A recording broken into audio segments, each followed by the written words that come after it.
கிறிஸ்துவின் நாமத்தில் என் வாழ்த்துக்களை தெரிவித்துக் கொள்கிறேன்.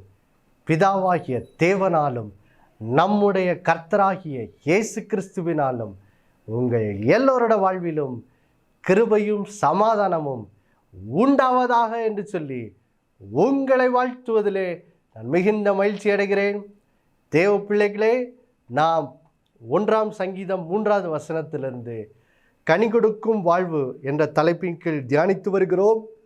இந்த நாளிலும் தொடர்ந்து அதை தியானிக்க போகிறோம். வாசிக்க கேட்போம். 1 சங்கீதத்தினுடைய 2, 3 வசனங்கள். கர்த்தருடைய வேதத்தில் பிரியமாயிருந்து இரவும் பகலும் அவருடைய வேதத்தில் தியானமாயிருக்கிற மனுஷன் பாக்கியவான். அவன் நீர்க்கால்களின் ஓரமாய் நடைபெற்று தன் காலத்தில் தன் கனியை தந்து இலையுதிராதிருக்கிற மரத்தை போல் இருப்பான். அவன் செய்வதெல்லாம் வாய்க்கும்.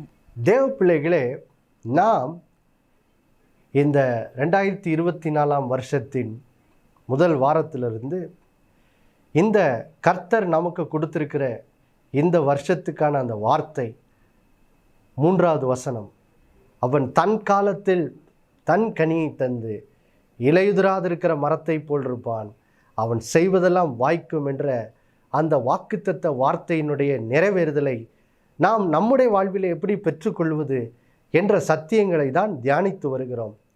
நாம் பார்த்தோம், இந்த 3வது வசனத்தில் சொல்லப்பட்டிருக்கிற அந்த தன் காலத்தில் தன் கனியை கொடுக்கிற மரத்தை போல் நம்முடைய வாழ்வு காணப்பட வேண்டும் என்றால் இந்த 1 சங்கீதத்தினுடைய 1வது வசனம் 2வது வசனம் தான் அதற்கு திறவுகோலாக என்ன செய்கிறது இருக்கிறது.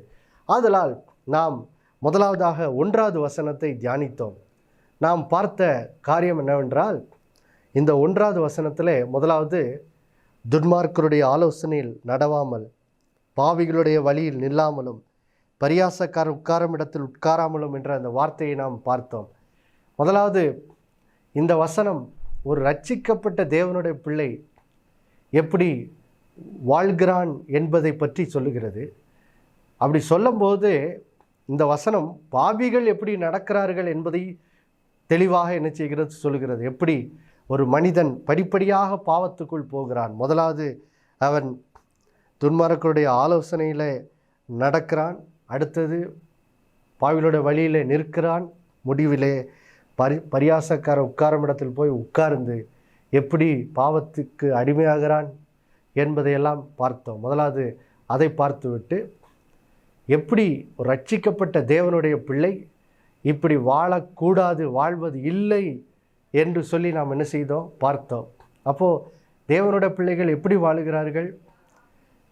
துன்மார்க்கருடைய ஆலோசனையில் நடவாமல் இருக்கிற தேவனுடைய பிள்ளை எப்படிப்பட்டவன் என்பதை பார்த்தோம்.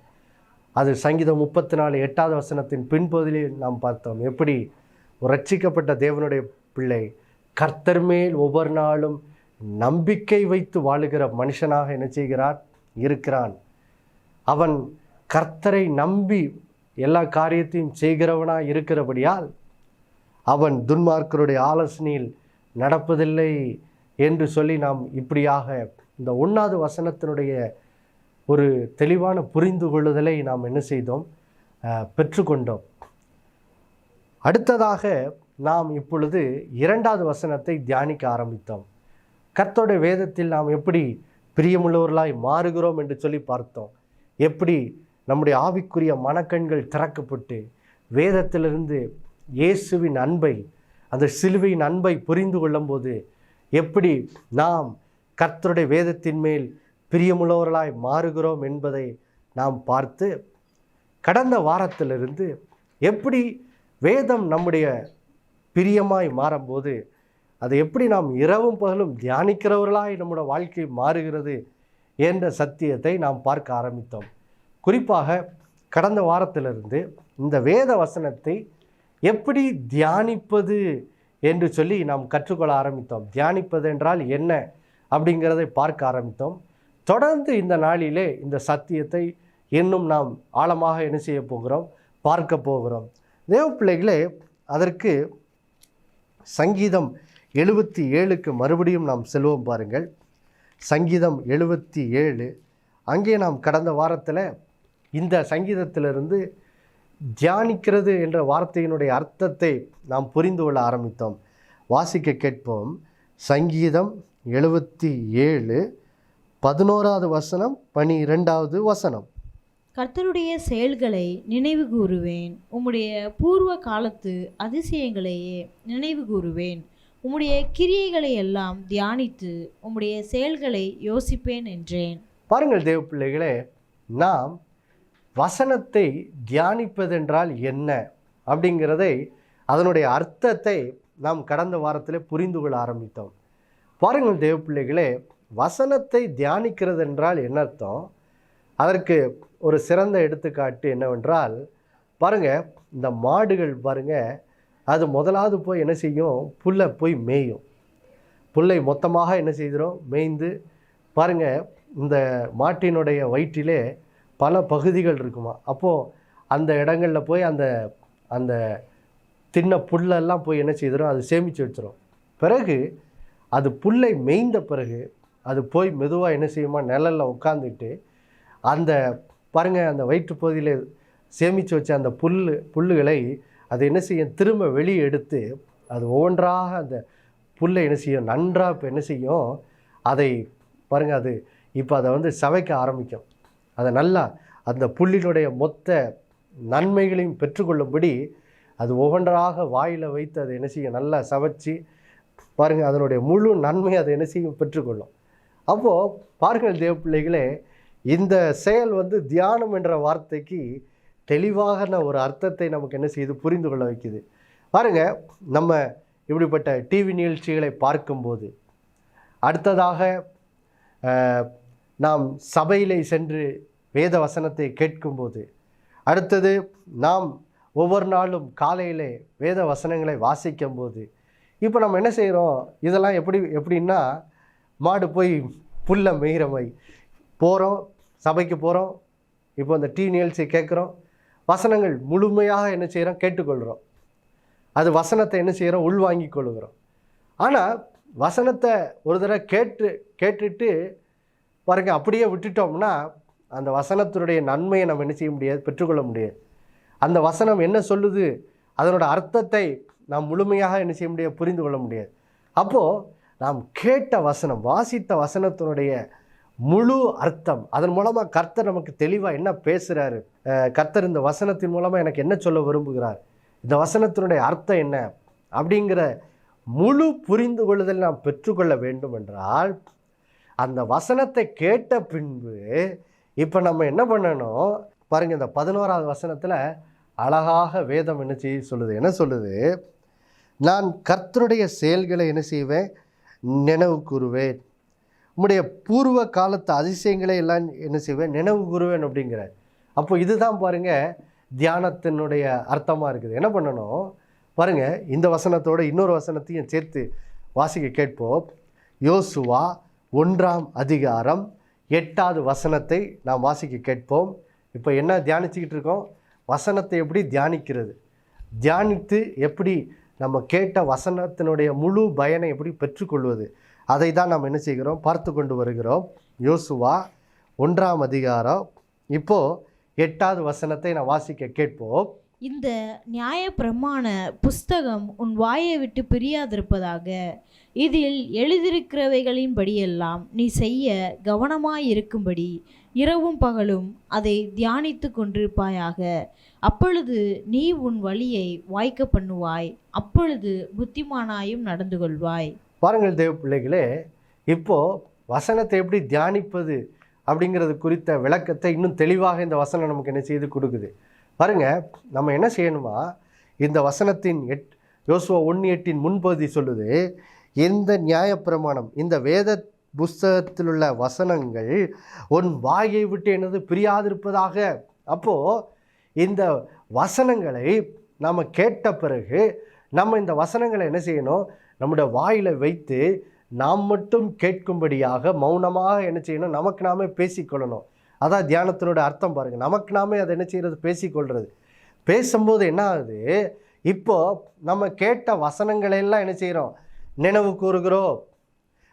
அதுதான் 77ஆம் சங்கீதம் 11ஆம் வசனம் சொல்லுது. கேட்ட வசனங்களை நம்ம என்ன செய்கிறோம்? நினைவு கூறுகிறோம். நினைவு கூர்ந்து இப்போ அதை என்ன செய்யணும்? சிந்திக்க வேண்டும். அதை தான் இந்த யோசுவா 1:8 2வது பகுதி சொல்லுது. முதல்ல வாயில் வை, அதுக்கப்புறம் இரவும் போல் அதை என்ன செய்? தியானின்னா என்னது? அதை சிந்தின்னு சொல்கிறார். அப்போது வாயில் வசனத்தை பேசி கேட்ட வசனங்களை நினைவு கூர்ந்து இப்போ அந்த வசனங்களை நான் என்ன செய்கிறேன்? சிந்திக்க ஆரம்பிக்கிறேன். எதுக்கு சிந்திக்க ஆரம்பிக்கிறேன்? இந்த வசனம் என்ன சொல்லுது அப்படின்னு நம்ம என்ன செய்கிறோம்? அதை ஆழமாக அதை கவனிக்க ஆரம்பிக்கிறோம். அதை நம்ம மறுபடியும் 77ஆம் சங்கீதத்தினுடைய 6வது வசனத்தை வாசிக்க கேட்போம். காலத்தில் என் சங்கீதத்தை நான் நினைத்து என் இருதயத்தோட சம்பாசித்து கொள்ளுகிறேன். என் ஆவி ஆராய்ச்சி செய்தது. பாருங்க, இந்த வசனம் அழகாக சொல்லுது பாருங்க. அப்போ தியானிக்கிறதுனா என்னது? முதல்ல வாயில் எனக்கு நானே மௌனமாக எனக்கு மட்டுமே கேட்கும்படி வாயில் பேசுகிறேன். பேசி வசனங்களை நான் என்ன செய்கிறேன்? நினைவு கூறுறேன். நினைவு கூர்ந்து அதை என்ன செய்கிறேன்? சிந்திக்க ஆரம்பிக்கிறேன். எப்படி சிந்திக்க ஆரம்பிக்கிறேன்? என் ஆவி இதை ஆராய்ச்சி செய்கிறது. அதை ஆழமாக அதை என்ன செய்கிறேன்? நோக்கி பார்க்குறேன். அந்த வசனம் என்ன சொல்லுது? என் மூலம் ஆண்டவர் என்கிட்ட என்ன பேசுகிறாரு அப்படின்னு சொல்லி அதை சிந்திக்கும் போது இப்போ பாருங்க, நம்ம இதுக்கு முந்தைய நிகழ்ச்சிகளில் பார்த்த மாதிரி இப்போது அந்த வசனத்தினுடைய பாருங்கள் வெளிச்சம், அறிவு நமக்கு என்ன செய்யுது? இப்போது வெறும் மேலோட்டமான விதத்தில் இல்லை, ஆழமாக அது என்ன செய்யுது? தெளிவாக என்ன செய்யுது? புரிய ஆரம்பிக்குது. ஏன்னா பாருங்கள் தேவ பிள்ளைகளே, வசனத்தை குறித்த சும்மா ஒரு அறகுற புரிந்து கொள்ளுதல், காவாசி புரிந்து கொள்ளுதல், இதெல்லாம் பாருங்கள் இப்படி நம்ம புரிந்து கொண்டால் வசனத்தில் நம்ம என்ன செய்ய முடியாது? நடக்க முடியாது. வசனம் என்ன சொல்லுதோ அதுக்கு நம்ம என்ன செய்ய முடியாது? கீழ்ப்படிய முடியாது. எப்போ வசனத்தினுடைய தெளிவான புரிந்து கொள்ளுதல் வருதோ அப்போந்தான் அந்த வசனத்துக்கு கீழ்ப்படிவதற்கு நமக்கு பலன் என்ன செய்யுது? கிடைக்குது. ஏன்னா நம்ம யோசுவா 1:8 வாசித்தோம், இதில் எழுதியிருக்கிறபடியெல்லாம் செய்ய நம்ம கவனமாக இருக்கும்படிக்கு அதை இரவும் போலும் என்னது? தியானித்து கொண்டு. அப்போது இந்த வசனங்களுக்கு நம்ம கீழ்ப்படுகிறவர்களாக மாறணும்னா நம்ம என்ன செய்யணும்? இந்த வசனத்தை குறித்த ஒரு தெளிவான புரிந்து கொள்ளுதல் நமக்கு என்ன செய்யணும்? வரணும். அப்போது அதுக்காக தான் பாருங்கள், இதை இரவும் பகலும் அப்படின்னு என்ன அர்த்தம்? நேரம் கிடைக்கும் போதெல்லாம் ஆண்டவர் சொல்கிறாரு, இதையே என்ன செய்? தியானி. வேறு எதையாவது உட்காந்து சிந்திச்சுட்டு இருக்கிறது போல், அல்லது செல்ஃபோனில் நேரத்தை வீணடிச்சிக்கிட்டு இருக்கிறது போல், அல்லது சும்மா டிவியை பார்த்து நேரத்தை வீணடிக்கிறது போல் இதன் மேலே உன்னோட கவனத்தை என்னச்சி செலுத்து அப்படிங்கிறாரு. ஏன்? இந்த வசனத்தின் மேல் நாம் கவனத்தை செலுத்தும் போது என்ன ஆகுது? பெரிய ஆசீர்வாதம் கிடைக்குது. அதை தான் 1ஆம் சங்கீதம் 3ஆம் வசனத்தில் பார்த்தோம். அப்போது அப்படி தியானிக்கும் போது என்ன ஆகுது? நம்மளோட வாழ்க்கையில் பெரிய மாற்றம் வருது. என்ன மாற்றம்? தன் காலத்தில் தன் கனி கொடுக்குற மரத்தை போல் என்ன செய்கிறோம்? மாறுகிறோம். இப்போ நம்மளோட கனி கொடுக்குற வாழ்க்கை என்றால் என்ன அர்த்தம்? வசனத்துக்கு கீழ்ப்படுகிறவர்களாக என்ன செய்கிறோம்? மாறுகிறோம். இதுக்கு முன்னாடி பாருங்கள், யாரோ ஒருத்தர் நம்மளை கொஞ்சம் நமக்கு விரோதமாக பேசிட்டா, நம்மளை காயப்படுத்திட்டா, நம்மளை ஏளனமாக பேசிட்டா. இப்போ அவங்கள இதுக்கு முன்னாடி மன்னிக்க முடியாமல் இருந்திருக்கோம். ஆனால் இப்போ வசனம் எனக்குள்ளே செல்ல செல்ல செல்ல செல்ல ஆவியானவர் அந்த வசனத்தை கொண்டு என் வாழ்வில் என்ன செய்கிறார்? கிரியை செய்ய ஆரம்பிக்கிறார். பாருங்கள், ஒரு வசனத்தை வாசிக்கலாம் பாருங்கள். புதிய ஏற்பாட்டில் அப்போஸ்தலனாகிய பவுல் கொரிந்தியருக்கு எழுதின 2ஆம் நிருபம், 2 கொரிந்தியர். இப்போது அதில் 3ஆம் அதிகாரம், அதில் 18வது வசனத்தை நாம் வாசிக்க கேட்போம் பாருங்க. நாம் எல்லோரும் திறந்த முகமாய் கர்த்தருடைய மகிமையை கண்ணாடியிலே காண்கிறது போல கண்டு ஆவியாய் இருக்கிற கர்த்தரால் அந்த சாயலாகத்தானே மகிமையின் மேல் மகிமை அடைந்து மறுரூபப்படுகிறோம். அப்போ பாருங்கள் தேவ பிள்ளைகளே, இங்கே வசனத்தை தியானிக்கும் போது ஆவியானவர் எப்படி நம்மளோட வாழ்விலே பெரிய மாற்றங்களை கொண்டு வருகிறார்னு பார்க்குறோம் பாருங்க. வசனம் அழகா சொல்லுது பாருங்கள், நாம் எல்லாரும் திறந்த முகமாய். அதை தான் நம்ம இந்த வசனத்தை எப்படி தியானிக்கிறது அப்படிங்கிறத பார்க்கும்போது முதல்ல பார்த்தோம். நம்ம இந்த வசனத்தை முதல்ல எப்படி பார்க்கணும்? இந்த வசனத்தை நம்ம புரிந்து கொள்ளணும்னா முதலாவது நம்முடைய ஆவிக்குரிய மனக்கண் நினைச்சு திறக்கப்படணும். அதான் போட்டிருக்கு, ஆவியானவர் நம்முடைய மனக்கண்களை திறந்து இப்போது இந்த வசனத்தை நம்ம நோக்கி பார்க்கும்போது நம்ம என்ன பார்க்குறோமா? கர்த்தருடைய மகிமையை இந்த வசனத்தில் நம்ம என்ன செய்கிறோம், பார்க்குறோம். அதானே பார்த்தோம். இந்த மனக்கண் திறக்கப்படும் போது இயேசுவினுடைய அன்பை, அவருடைய சிலுவையின் பாடுகளினுடைய மேன்மை மகத்துவத்தை என்ன செய்கிறோம், புரிந்து கொள்ள ஆரம்பிக்கிறோம். புரிய என்ன அது, இயேசுவினுடைய குணாதிசயங்களெல்லாம் இந்த வசனத்தின் மூலம் பார்க்க என்ன அது, இப்போ ஆவியானவர் பாருங்க எவ்வளோ அழகா வசனம் சொல்லுது பாருங்க. ஆவியாயிருக்கிற கர்த்தரால் அந்த சாயலாகத்தானே நாம் மகிமையின் மேல் மகிமையடைந்து என்ன செய்கிறோமா, மறுவப்படுகிறோமா. அப்படின்னு அர்த்தம், இந்த வசனத்தில் கர்த்தருடைய மகிமையை நோக்கி பார்க்க ஒரு கண்ணாடியில் நம்மளை பார்க்குற மாதிரி கர்த்தருடைய மகிமையை இந்த வசனம் என்னும் கண்ணாடியில் பார்க்க என்ன ஆகுது, இப்போ நமக்குள்ள இருக்கிற ஆவியானவர் இந்த வசனத்தை கொண்டு அந்த வசனம் சொல்லுகிறபடியே நம்முடைய வாழ்க்கையின் நடக்கை என்ன செய்கிறார், மாற்றி விடுகிறார். இதுக்கு முன்னாடி ஆண்டவர் பாருங்க, எடுத்துக்காட்டுக்கு வாசிக்கலாம் பாருங்க. மார்க்கு 11ஆம் அதிகாரம் 25வது வசனத்தை வாசிக்கலாம் பாருங்க. மார்க்கு 11:25வது வசனம். நீங்கள் நின்று ஜெபம் பண்ணும்போது ஒருவன் பேரில் உங்களுக்கு யாதொரு குறை உண்டாயிருக்குமானால் பரலோகத்தில் இருக்கிற உங்கள் பிதா உங்கள் தப்பிதங்களை உங்களுக்கு மன்னிக்கும்படி அந்த குறையை அவனுக்கு மன்னியுங்கள்.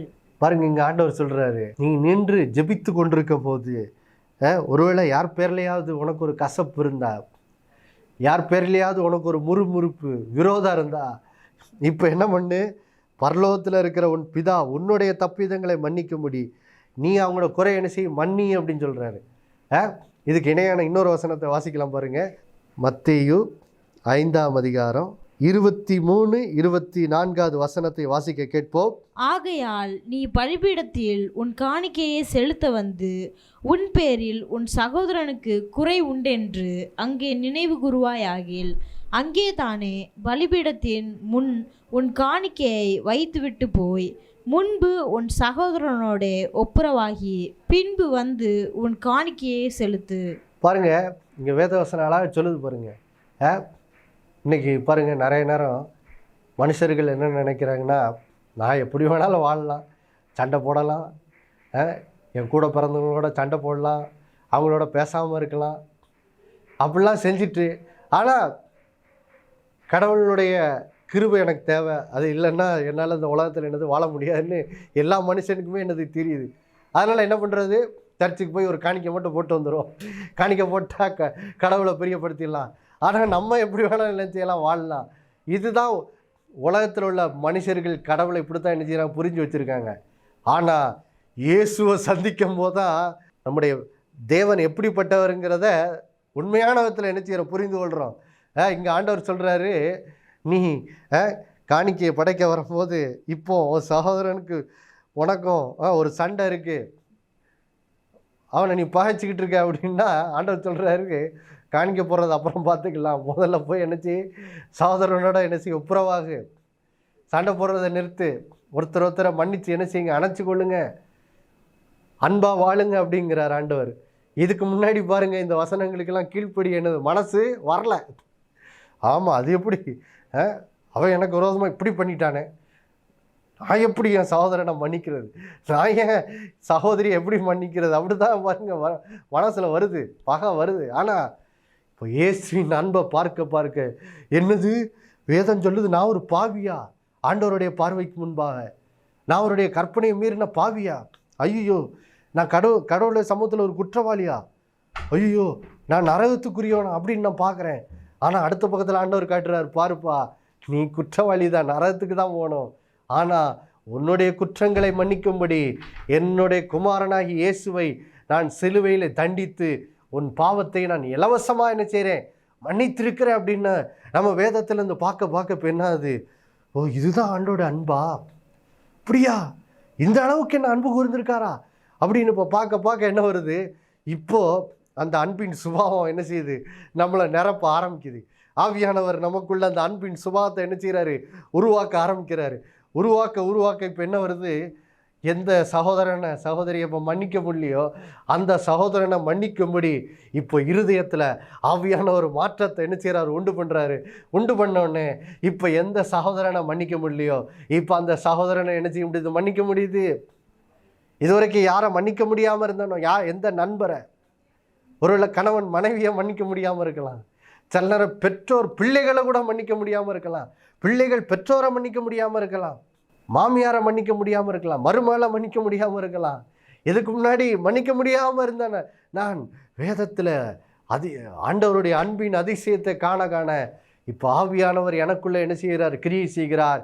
இப்போ என்னால் என்ன செய்ய முடியுது, மன்னிக்க முடியுது.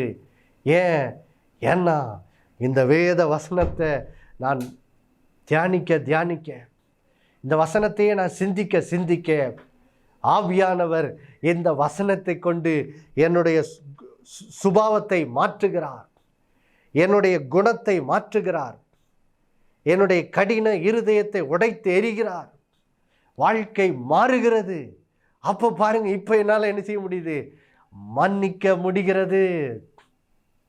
அப்போ இதுவரைக்கும் நான் இந்த வசனத்துக்கு கீழ்ப்படிய முடியல, ஆனால் இப்போ என்னால் எனது கீழ்ப்படிய முடிகிறது.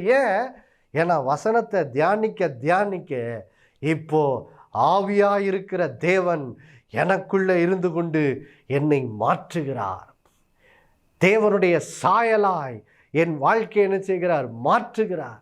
அப்போ இப்போ நான் பிறரை என்ன செய்ய முடியுது, மன்னிக்க முடியுது, பிறரோட ஒப்புரவாக முடியுது. யாரோட சண்டை போட்டேனோ இப்போ அவங்களோட போய் நான் என்ன செய்ய முடியுது, ஒப்புரவாக முடியுது.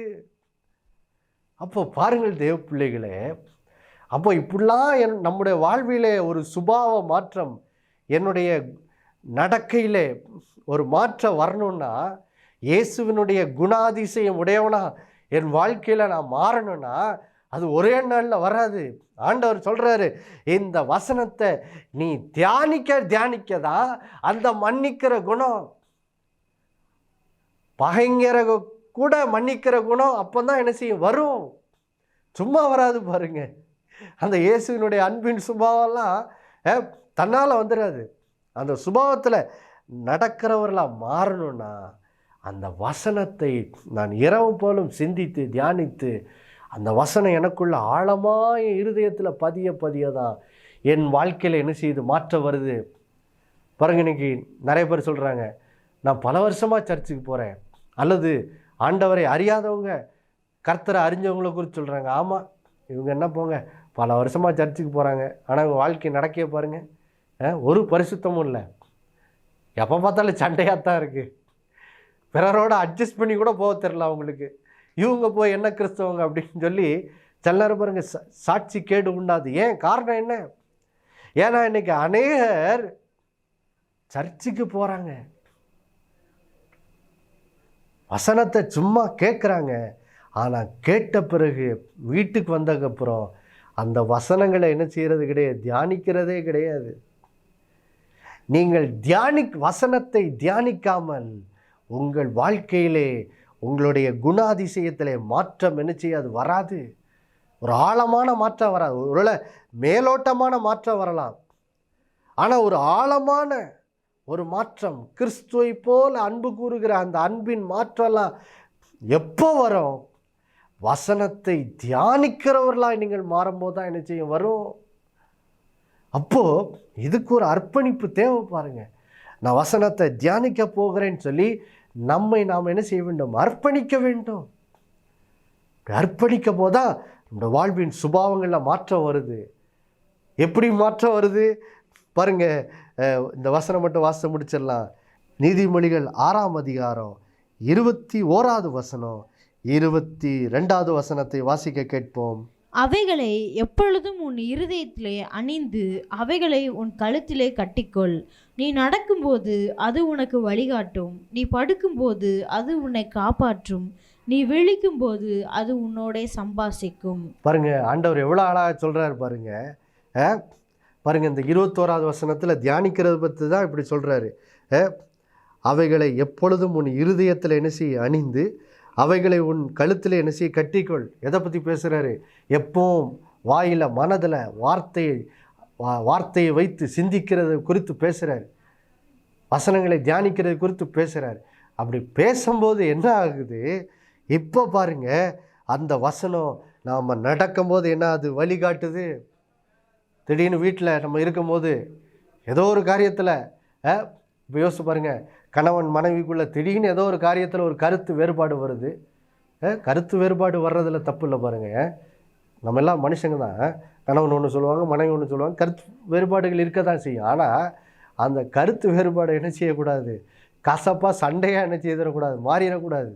கருத்து வேறுபாடு இருந்தால் என்ன செய்யணும், அந்த நேரத்தில் அன்பிலே நடக்க நம்ம என்ன செய்யணும், கற்றுக்கொள்ளணும். ஒருவருக்கொருவர் விட்டு கொடுத்து காரியங்களை நம்ம நடக்க என்ன செய்யணும், கற்றுக்கொள்ளணும். அப்போ எப்படி அப்படி நடக்க முடியும்? அதை தான் ஆண்டவர் சொல்ல, நீ வசனத்தை தியானித்து கொண்டே இருந்தனா இப்போ என்ன செய்யும், ஒரு திடீர்னு கணவன் மனைவிக்குள்ளே ஒரு கருத்து வேறுபாடு வரும்போது அந்த வசனம் உள்ளே இருந்து என்ன செய்யும், நம்மளை என்ன செய்யும், வழி நடத்தும், வழிகாட்டும். ஏப்பா இந்த சூழ்நிலை என்ன செய்யும், இயேசுவின் அன்பில் நடந்து கொள்ளணும், அந்த வார்த்தை நம்ம இருதயத்துலேருந்து என்ன செய்யும், பேசும்போது இப்போ நம்ம என்ன செய்யலாம், திடீர்னு கோபம் வர்றதுக்கு ஒரு உணர்ச்சி வரும், டக்குன்னு என்ன செய்வோம், அதிலிருந்து நம்ம என்ன செய்வோம், வெளியே வந்துடுவோம். இல்லை நான் கோபப்பட மாட்டேன், ஆண்டவர் அன்பில் நடக்கும்படி சொல்கிறாருன்னு சொல்லி என்ன செய்வோம், அந்த கோப எண்ணத்துக்கு என்ன செய்ய மாட்டோம், இடம் கொடுக்க மாட்டோம். அப்போது அப்படி அந்த வசனம் அந்த அந்த அந்த சோதனை நேரத்தில் அந்த வசனங்களை வழிகாட்டணும்னா இங்கே ஆண்டவர் தெளிவாக சொல்கிறாரு, வசனத்தை தியானிக்கிறவர்களாக என்ன செய்ய இருன்னு சொல்கிறாரு பாருங்க. வசனத்தை தியானிக்கிறவர்களாக இருக்கும்போதுதான் இப்போ அந்த வார்த்தை என்ன செய்ய எனக்கு வழிகாட்டும். அடுத்தது பாருங்கள், படுக்கும்போது அது என்ன செய்யும், காத்துக்கொள்ளும். ஒருவேளை பாருங்கள், உறவுகளில் கசப்பு இடம் கொடுத்துட்டோம்னா என்னாகும், தூங்கும் போது இப்போ அந்த கசப்பு என்ன செய்யுது, இன்னும் ஆழமாகிட்டே போகுது. கசப்பு இன்னும் ஆழமாக பதிய ஆரம்பிக்கும். கடைசியில் பாருங்கள், நாளுக்கு நாள் அந்த விரோதங்கள் வளர்ந்து இன்றைக்கி அதனால தான் நிறைய குடும்ப உறவுகள் என்னது உடஞ்சி போயிருக்கு. கணவன் மனைவி உறவுகள் வெளியே பார்க்க நல்லா இருந்த மாதிரி இருக்குது, ஆனால் வீட்டுக்குள்ளே போனால் கணவன் மனைவிக்குள்ளே என்னது, பேச்சுவார்த்தை இல்லை, அன்பு இல்லை. ஏன்னா வார்த்தை இல்லை, கர்த்தரோட வசனம் இல்லை. அதனால் இப்போ அங்கே அன்பு என்னது இல்லை. அதான் ஆண்டவர் சொல்லு, அன்பு கூறுறப்பல இப்போ என்ன செய்யுது, விரோதம் தான் வளருது. நைட்டு தூங்கும் போது கசப்பையே யோசிக்கிறது. தேவ அன்பு குறித்து யோசிக்கிறப்பெல்லாம் கசப்பை யோசிக்கிறது. அவங்க அப்படி என்ன சொல்லிட்டாங்களே, எப்படி சொல்லலாம் அப்படின்னு அப்படியே யோசிக்கிறது. நாளைக்கு போய் அவங்கள போய் அவங்கக்கிட்ட நான் என்ன நினைக்கிறேன், கோபமாக பேசிட போகிறேன், அப்படியே பாருங்கள், அதையே தியானிக்கிறது. அதனால் இப்போ ஆத்மா என்னது, பாவத்தின் பக்கம் போகுது. அதான் ஆண்டவர் சொல்ல, நீ வசனத்தை தியானிச்சுக்கிட்டே இருந்தா அந்த வசனம் நீ படுக்கும்போது உன்னை காத்துக்கொள்ளும், பாவ சோதனைக்கு இடம் கொடுக்காதபடி உன்னை காத்துக்கொள்ளும். அடுத்தது சொல்கிறாரு, நீ விழிக்கும்போது உன்னோட என்ன செய்ய சம்பாசிக்கும். காலையில் விழிக்கும்போது கசப்பை யோசிக்கிறவல்ல, இல்லை நான் மன்னிச்சிட போகிறேன் என்னது வசனம் நம்மளோட பேசும். அப்போ இப்படி நம்ம தியானிக்கும் போது நம்மளோட வாழ்விலே பெரிய சுபாவம் மாற்றம் வருகிறது.